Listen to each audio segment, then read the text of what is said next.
সেদিন তুই রুস্তমের বউ হয়েছিস, সেদিনই তোর কপালে মরণ রেখা লেখা হয়ে গেছে। তোর বাবা নিজেই তোর কপালে সেই রেখা লিখে দিয়েছে। বাবার কাছ থেকে আপনার সম্বন্ধে আমি সবই জেনেছি, তাই আপনার কাছে হাত জোর করে মিনতি করছি, এই শত্রুতার খেলা বন্ধ করুন। না, ওই খান বংশকে ধ্বংস না করে এই খেলা শেষ হবে না। তাই আজ তোর ছেলে আর তোকে খুন করে এই শত্রুতার খেলা শুরু করবো। না কিছু না, এই অবিচার আপনি করবেন না। বল তোর বাচ্চা কোথায়? ডাক্তারের কথা অনুযায়ী চেক আপ করে একটা বাবাকে হাসপাতালে নিয়ে গেছে। মিথ্যে না বলে ভালো ভালো বল, বাচ্চা কোথায়? সত্যি বলছি চাচা, ও ঘরে নেই। এই তোর যা, খুঁজে দেখ বাচ্চাকে কোথায় লুকিয়ে রেখেছে। যা।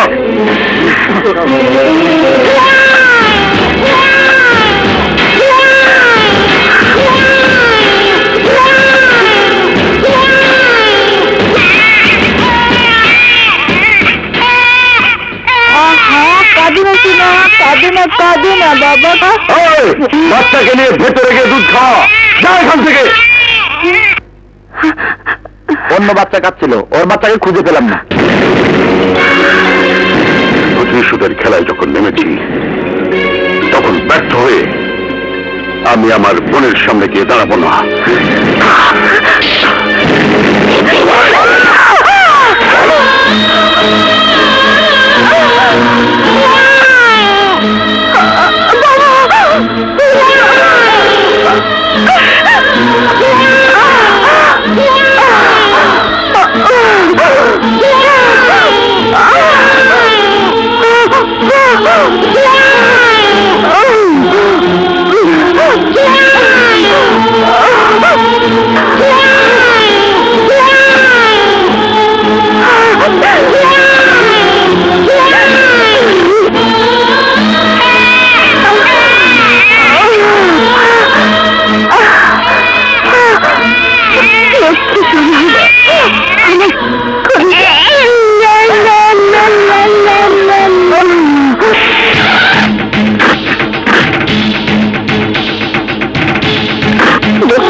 আমি তোর কোনো ক্ষতি হতে দেয়নি।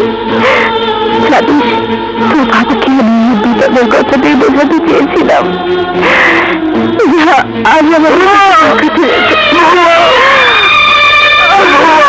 কে তোমার এই অবস্থা করেছে? আমাকে বলো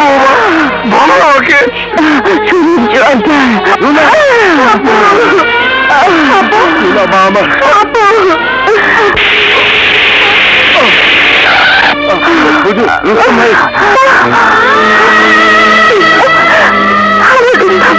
বাবা, কাউকে বলুন বাবাকে একটু নিয়ে আসতে, দেখে চলে যায়। তুই নিজেই গিয়ে দেখ। বাবা, আসার সময় আপনাকে বলেছি আমি ভেতরে যাব না, কারণ অকৃতজ্ঞ ভাই বোনদের ভালোবেসে ওর প্রতি যে আমি অবিচার করেছি, কি করে আমি সেই মুখ তাকে দেখাবো? এই মুখ আমি ওকে দেখাতে পারবো না বাবা, দেখাতে পারবো না। দেখাতে চাইলেও আজকের পর থেকে আর কোনোদিন দেখাতে পারবি না। মানে বৌমা আর কোনোদিন তোর মুখ দেখতে পারবে না বাবা। হ্যাঁ রুস্তম, ওই শহীদ জর্দার আমার বৌমার সেই অবস্থায় করে গেছে। না,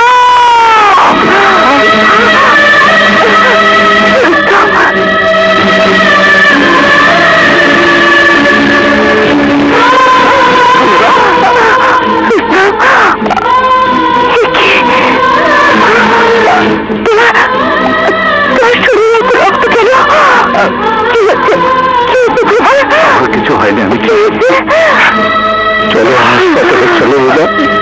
কোনো লাভ হবে না, সেই সময় পর্যন্ত আমি বেঁচে থাকবো না।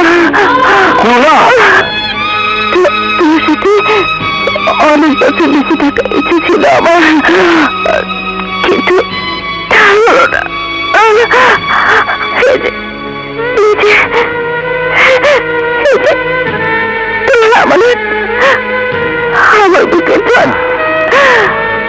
আমি আমার নিজের জীবনের বিনিময়ে রক্ষা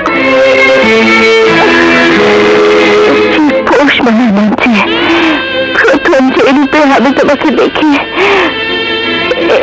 এই বুকে আপন করে নিয়েছিলাম, সে রূপে তুমি আমার বাবুকে মানুষের মতো মানুষ করে তুমি কথা দাও রুস্তম, বলো কথা দাও।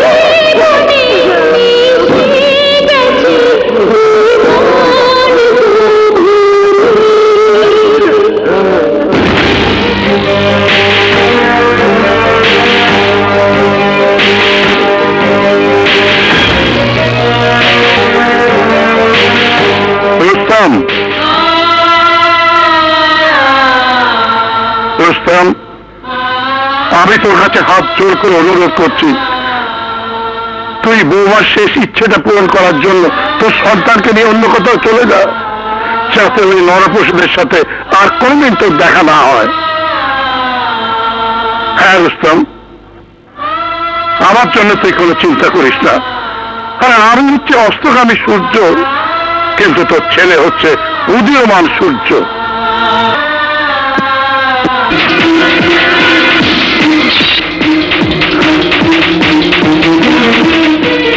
ভাইজান, তুমি আমাকে বলেছিলে তোমার মেয়ের বিয়ের 1 মিনিট আগে হলো ওই রুস্তমের মাথাটা কেটে এনে আমাকে উপহার দিবে, কিন্তু সেই রুস্তমই যখন সবার মুখে চুনকালি মেখে দিয়ে তোমার মেয়েকে নিয়ে গেছে, তখন আমার মাথাটা কেটে নিয়ে ওকে যৌতুক হিসেবে দিয়ে এসো। না বোন না, আমি যে কথা তোকে দিয়েছি তা যদি না রাখতে পারি তাহলে নিজের মাথা নিজেই কেটে আমি এর প্রায়শ্চিত্ত করব। এই রক্তের কসম খেয়ে বলছি, তোলাকে ফিরে আসার পর আমি তোকে দেওয়া আমার ওয়াদা পূরণ করব।